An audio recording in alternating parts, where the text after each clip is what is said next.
Hello, Gemma here, and I'm here at the Crumbs Doilies shop in Soho, and this video is going to be slightly different because I'm going to be talking about vanilla.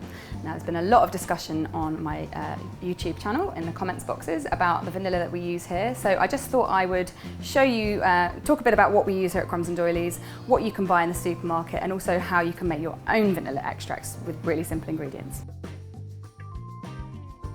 Let's start by talking about the thing which sparked off this whole conversation, and it's this. It's a vanilla extract that I used in a recent video, and as you can see, it's quite clear, has quite a lot of beans in it, but it's a clear liquid, which is very different to some of the other extracts I've used in previous videos, which is much more thick and brown. This is actually extracted using CO2, which is quite a new way of extracting vanilla. We're just trialling it at Crumbs Doilies now, and there's only a couple of companies, I think, which produce vanilla like this. So if you do find it in a supermarket, then brilliant, go get it, because what it does is the carbon dioxide extraction actually produces a much purer vanilla flavour, and a little bit stronger, a bit more strength. So the compound of vanilla which gives it the flavour is called vanillin, and this method of extraction produces a lot more of that. So it's really, really good stuff. But obviously it's not readily available and widely available in supermarkets maybe yet. So I'm going to talk a little bit about what I picked up at the supermarket yesterday to see what you guys might be able to find where you are. Vanilla is a really special spice, and it's actually the world's second most expensive spice, second only to saffron, both of which have a very, very labour-intensive cultivation process and also production. So, for example, from picking to this, it takes 6 to 9 months, so that's quite a long time. It's very, very labour intensive, requires a lot of natural sunlight, so it can only grow in certain climates. Indonesia and Madagascar are actually the world's biggest producers of vanilla. They produce over 3,000 tonnes of it every year, which is a lot. And there are a few other countries which do produce quite a lot of vanilla. Mexico is one of them. It's actually considered the birthplace of vanilla. Papua New Guinea and various African countries. And it's a really widely grown, but most of the vanilla that you'll find is probably from Indonesia or Madagascar. Now, there's a couple of products you can buy at the supermarket. Certainly here in the UK, we're quite lucky. We have quite a lot of different varieties. Obviously, depending on where you are, you might have more or fewer, but I'm just going to go through a couple of the more widely available ones I've got here. Originally, when I was a kid, you could only ever get vanilla essence, which basically I wouldn't even dream of using now. It's a cheap, not really natural vanilla flavour. Quite often it has had added synthetic vanilla to it, and also the colour is unnatural. This has had caramel colour put in, and if you smell it, you have to take a really big whiff to get even close to getting a vanilla smell out of that. So I imagine you have to put quite a lot in to get a nice vanilla flavour, and even then it's probably quite a synthetic taste. Now, what you'll probably find most of all in your supermarket these days is vanilla extract, and this is what I would recommend using for daily baking. It's liquid and it's usually brown in colour, and it smells very much vanilla-y compared to the essence, and it's usually extracted using alcohol or ethanol. This one has sugar added and a bit of water. There are ones you can get which just have the vanilla and alcohol, which is a bit purer, and you can kind of smell that when you sniff it. And this is really good stuff. It lasts a long time, it's fairly inexpensive, and it produces quite a good result. Next up is vanilla bean paste, and this is quite popular these days, and it's basically vanilla extract which has had sugar and a thickener such as guar gum or gum tragacanth added to it, as well as lots more vanilla seeds, so it's got the kind of seedy look to it, which is really good if you're baking and you want that kind of seedy look, like little specks.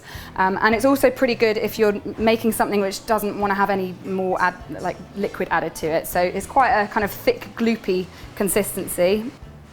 And I quite like using this, but I think I'd always use a vanilla extract over that. Now, this is fairly new on the scene. I did actually buy this at the supermarket, so it is possible, but it's a vanilla powder, and it's quite a nice product.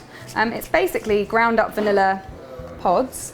I think this is actually quite a nice product. It's got a really pure smell, and it's particularly good if you don't want to change your consistency again, if you just want to have that vanilla flavour and the vanilla look with the little specks without altering the liquid viscosity. Yeah, I think that's quite nice, and you can experiment with this a little bit. Maybe sprinkle some in your hot chocolate before you make it, or sprinkle some on the top of a tart, on a custard tart perhaps. That'd be really nice. But yeah, I think that's quite a nice product, and with all these products, it's a bit of trial and error. Just figure out what works best with what recipe. Which leads me on to the purest form of vanilla, and that is the actual vanilla pod itself. Now this stuff is so good, and what to look out for when you're buying vanilla pods is that they are malleable, so they're not, you know, you can bend them without them crisping. If they're a bit crispy, then they're a bit old, and that means you probably won't get as good a vanilla flavour out of them. This one here, I just unpacked it from its little vacuum packed sleeping bag, and it's bendy. I can squish, I can feel the beans inside. It's got a little bit of give, and that's a good vanilla pod right there. Now, if you want to use pure vanilla pods in your recipe, usually if your recipe says a teaspoon of vanilla extract, then that equates to 1 pod, the seeds from 1 pod. And all you do to get them out is to use a small sharp knife, run it along the length of your pod, and then holding one end, using your knife, just scrape it along the length of your pod, just to scrape out all the seeds. And you can use these just as you would vanilla extract, just put it in exactly when the recipe tells you to. Now, some recipes might ask you to put the seeds in and the pod's husk, just to give it a bit of extra flavour. If it doesn't do that, and you've got this kind of floppy husk gnawing about, don't, for goodness sake, throw it away. Put it in a jar of sugar, like this, and do the same with any vanilla pods that you use, and shake it around every now and then, and in a few weeks you'll have a really nice infused caster sugar. Now that vanilla sugar will be really good for things like sprinkling on your pancakes, or you could even use it to bake with to get a very sort of subtle vanilla flavour, but the longer you leave it, the more flavour it will have. There's also 2 ways that you can make vanilla extract at home. One is alcohol-based and one is alcohol-free. I'm going to show you alcohol-based first. So you're going to need a clear, colourless, flavourless alcohol. You don't want to add anything too flavourful, otherwise you're going to kind of be competing with the vanilla. I'm just going to use vodka for this. It's really, you know, hardly any flavour at all. And I've got a bottle which will hold about 500 millilitres of liquid. This bottle here is 12 ounce or 350 millilitres, so there's a bit of room for the vanilla. And all I'm going to do is add 6 to 8 vanilla pods. I'm just going to split them down the middle and pop them in the bottle.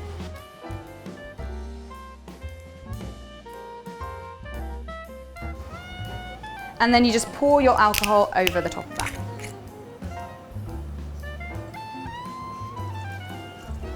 And then stick the lid on and give it a good old shake.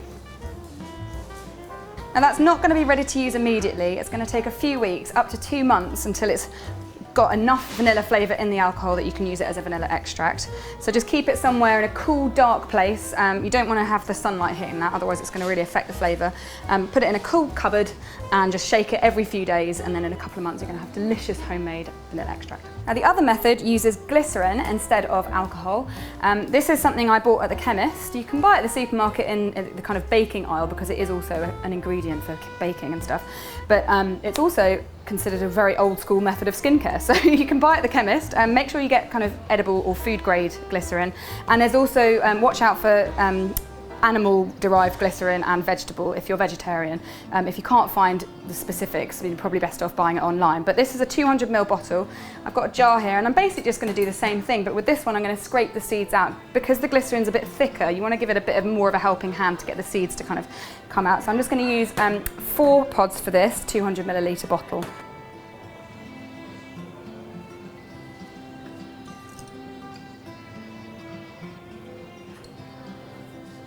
And then just pour your glycerin over the top to cover them.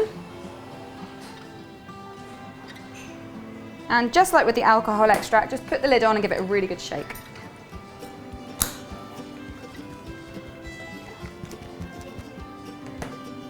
And again, this is going to take 6 to 8 weeks, so every now and then give it a little shake, just like with the alcohol one. Well, I hope you found this interesting and that it's answered some of your questions about vanilla, and I can't wait to see how these turn out, and I'm sure that you're going to make some really amazing vanilla extract and use them in your baking. And let me know how you get on in the comments box below. I'll be back next week with another recipe for you guys, so until then, sorry, until then, eat vanilla.